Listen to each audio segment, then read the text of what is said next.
وہ سکون کی، اطمینان کی، نفس مطمئنہ کی کیفیت ہے جس کے اندر تمام ادراکات اور نفوذ جو ہیں تو وہ ختم ہو رہے ہیں اور اللہ تعالیٰ کی وہ رحمتیں جو ہیں تو وہ نازل ہو رہی ہیں، اور اس طریقے سے پھر یہ رحمتیں ہم جیسے گنہگاروں تک جو ہے تو وہ پہنچ رہی ہیں۔ جو کوئی بھی کہ جھولی اپنی پھیلاتا ہے تو اس تک یہ چیز جو ہے یہ پیدا ہو جاتی ہے۔ اس کو اب انہوں نے لکھا کہ اس شب آرام و دیجور میں، شب آرام و دیجور میں جو سائلنس کا وہ لمحہ ہے تو اس کے اندر آفاق سے اور مقام بالائے بیت المعمور سے آیات خداوندی تجلی کرتی ہیں، اور اصول معارف و شریعت کلمات مشہود و مسموع کی صورت میں ان لوگوں کے اوپر یہ جو عباد الرحمان ہے اور یہ عباد الرحمان کا جو سرگرو ہے جو امام زمانہ ہے تو ان کے اوپر نازل ہوتی ہیں، اور حدود نظامات انسانی اور مرزائے زندگی مشخص ہوتی ہیں، اور اس کے اندر پھر تمام کی تمام جو انسانی کارخانے کا تنظیم ہے وہ روشن ہو جاتی ہے، وہ کلام پاک کے آیات کی روشنی کے اندر وہ روشن ہو جاتی ہے۔ گویا جو خدائی نظام اس دنیا کے اندر چل رہا ہے اس کی روح، اس کے اندر وہ انسائٹ جو ہے، اس کے اندر وہ بصیرت جو ہے تو وہ پیدا ہوتی ہے ان لوگوں کو کہ جو اہل بصیرت ہیں، ان لوگوں کو کہ جو اہل بصیرت ہیں وہ پیدا ہوتی ہے، اور اس کے بعد افکار و نفوس انسانی خفتہ پر پرتو پڑتا ہے۔ اس کے بعد پھر جس وقت یہ کیفیت پیدا ہو جاتی ہے تو اب وہ لوگ کے جو سوئے میں ہیں، جو غافل ہیں، ان کے اوپر بھی اللہ تعالیٰ کی رحمت کی ایک پرچھائیں، ایک پردہ جو ہے تو وہ پڑ جاتا ہے، یہ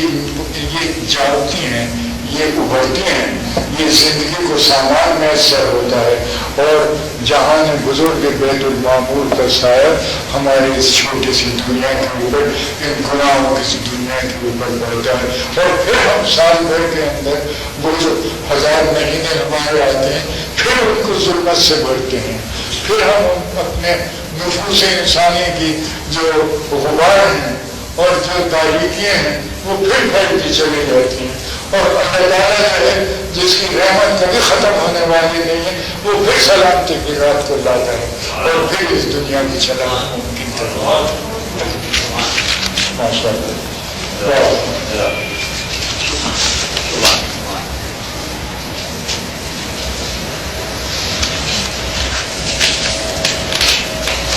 اب کل اللہ ان شاء اللہ تو ہم ملائکہ اور روح کا ذکر کریں گے، پھر امور کا ذکر کریں گے، وہ امور کون سے ہیں، اور پھر انشاءاللہ اس سورت کو ایک دفعہ پورا ہو جاتی ہے۔ اب یہ کہ اور کوئی صورت ہوتی ہے نہیں ہوتی، بہرحال وہ ایسی ہوتی ہے کہ چندری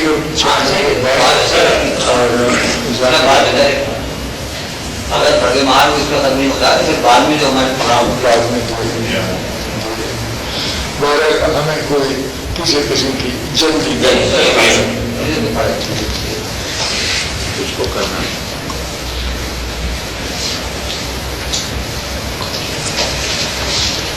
تو یہ بات ہے کہ یہ دنیا جو ہے اس میں تو کہیں بھی نہیں کہ رات 24 گھنٹے میں انقلاب تو آتا ہے، یہ رات مراد ہے کون سا ہوتا ہے، یہ ہم کہہ رہے ہیں کہ دنیا کے کئی رات ہے اور کئی دن ہے مختلف جگہوں پر، تو یہ جو شب قدر ہے تو اس کا کون سا پوائنٹ ہے یہ پوچھنا چاہ رہے ہیں۔ دیکھو نا اس کے اندر جیسے میں نے آپ سے عرض کیا کہ سنیوں کے یہاں بھی شیعوں کے یہاں بھی وہ مقرر نہیں ہے، وہ معین ہے لیکن ہمیں وہ معلوم نہیں، اور اس میں ہمارے یہاں زیادہ تر بتایا جاتا ہے 23 کی رات کو، اور اہل سنت کے علماء کے یہاں 27 کی رات کو بتایا جاتا ہے، لیکن اس بات کے اوپر دونوں متفق ہیں کہ یہ دہ آخر جو بلکہ رمضان کو جیسے کہ آگے آپ دیکھیں گے ایک جگہ وہ صورت یہ ہو جاتی ہے کہ رمضان کے جو مہینہ شروع کیا ہے اور تو اس میں روزوں کی وجہ سے اور اللہ تعالیٰ کی طرف توجہ کی وجہ سے جو بات سمجھی جاتی ہے وہ یہ ہے کہ ذہن تیار ہوتے ہیں اس طرف توجہ اللہ کی طرف، اور پھر دہ آخر جو ہے تو جس کے اندر کلائمیکس اس عبادت پر پہنچتا ہے اور اس ذہن کی تیاری جو ہے تو وہ پوری ہوتی ہے، تو اس وقت اللہ تعالیٰ کی کرم جو ہے تو وہ یہ ہوتا ہے کہ ان راتوں میں سے کوئی رات جو ہے تو اس کے اندر ایسی رات جو ہے تو وہ آ جاتی ہے کہ جس کے اندر آدمی کے لیے سعادت کے دروازے کھل جائیں۔ کا سوال یہ تھا کہ کیونکہ زمین پر کسی وقت دن ہے کسی وقت رات ہے، تو وہ کون سی زمین پر کون سا مقام ہے جس سے وہ طے ہو کہ یہ رات یہ وقت؟ دیکھو تو اس کے اندر وہ وقت بھی اللہ تعالیٰ کا ہے، یہ وقت بھی اللہ تعالیٰ کا ہے، کوئی اس کے اندر وقت کی پابندی ایسی کہ بس وہ ایک لمحہ ہے اور اس کے اندر آتا ہے۔ جب آدمی رات کو عبادت کرتا ہے وہ رات اس کی اللہ تعالیٰ کی رات ہے، کر لے ہاں وسیع ہے پہلی اس میں نہار کا بڑا مشکل ہے، مثلاً بچوں کو تو اب ہم تو بالکل یہ بات سمجھتے ہیں کہ ہم کوئی اللہ تعالیٰ کے جو ساتھ ہیں تو ان سے تو واقف ہم نہیں ہیں، ہم تو بس یہ سمجھتے ہیں کہ دہ آخر کے اندر آخر کے جو 10 دن ہیں تو اس کے اندر ان راتوں کے اندر جتنا بھی آدمی عبادت کر سکتا ہے تو اتنی عبادت کر لے، وہ یہاں ہو یا انگلستان میں ہو یا امریکہ کے اندر میری جگہ تو اور اتنا اصل میں وقت کے تعین کے اندر اتنا زیادہ کوشش بھی نہیں کرنی، جس چیز کو کہ خود اللہ تعالیٰ نے اپنا ایک راز رکھا تو اس کو ہم دیکھنے والے بس یہ ہے کہ یہ معلوم ہے کہ دہ آخر جو ہے تو اس کے اندر عبادت کرو اور اس کے اندر سعادت کے دروازے جو ہیں تو وہ اوقات مطلب ہیں چاہے وہ کائنات میں وہ رات کا ہو کہ نہ ہو، یہ ہماری بات ہے، یہ اوقات بتایا ہے کہ یہ وہ اوقات ہے جو یہ ہم سے ہوتا ہے، ہمیں اس وقت اوقات بتا رہا ہے۔ بڑی بات جو ہے تمہیں یہ کہ حقیقت میں اور اصلیت میں تو یہ شب قدر جو ہے تو یہ ہماری راتوں کی ہے بھی، یہ تو ملکوت کی رات ہے جو جس کا پریشر پڑتا ہے تو ہماری ان راتوں کے اندر بھی آ جاتی ہے، ورنہ ہماری رات اور شب قدر جو ہے تو اس میں تو وہ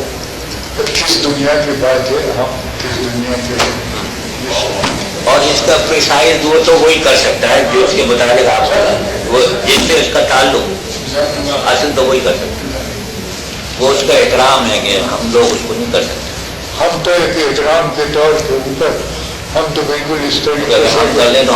تعالیٰ کی رحمتیں ہو رہی اور اس کا اثر ہمارے اوپر بھی پڑ رہا ہے کہ دنیا جو ہے تو وہ چل رہی ہے ان تمام ظلمتوں کے ان تمام ظلمات کے باوجود کہ جو انسانی نفس سے پیدا ہوتی ہیں دنیا جو ہے تو وہ چل رہی ہے، ہم موت کو پھیلا رہے ہیں، اللہ تعالیٰ زندگی کو قائم کر رہا ہے، ہم تباہی کی طرف جا رہے ہیں، اللہ تعالیٰ کوئی راستے جو ہے تو وہ نکال رہا ہے، تو یہ سلامتی کی رات جو ہے تو یہ کیا کم اللہ تعالیٰ کے کرم کی بات ہے اور اللہ تعالیٰ کے احسان ہے، ورنہ جو آدمیوں کی جس طریقے سے چل رہے ہیں اور جو صورت ہے اور جو دلوں کے حسد اور دلوں کے بغض اور ایک آدمی کے دوسرے آدمی کے اوپر ظلم، تو یہ جو جہنم ہم اپنے سینے میں لیے ہوئے ہیں اور اللہ تعالیٰ کی کمال ستائی یہ ہے کہ وہ نظر نہیں آتی ہے ایک دوسرے وہ نظر نہیں آتی، اگر یہ نظر آنے لگے تو معلوم ہو کہ وہ کون سی جہنم جو ہے تو وہ ہم لے رہے ہیں، اور قیامت کے معنی یہ ہے بس کہ جو چھپائے ہوئے پھر رہے ہیں یہ جہنم جو اپنے اس کے اندر چھپائے ہوئے پھر رہے ہیں تو اللہ تعالیٰ جو ہے تو ان رازوں کو زمین میں اپنے راز ابل دے گی اور تمہارا نفس جو ہے تو وہ بھی ابل دے گا. تمہاری زبان خاموش ہوگی, ہاتھ اور پاؤں میں کہنے شروع کرنے کے جو کچھ کیے ہو سکتا ہے. اللہ تعالیٰ ہماری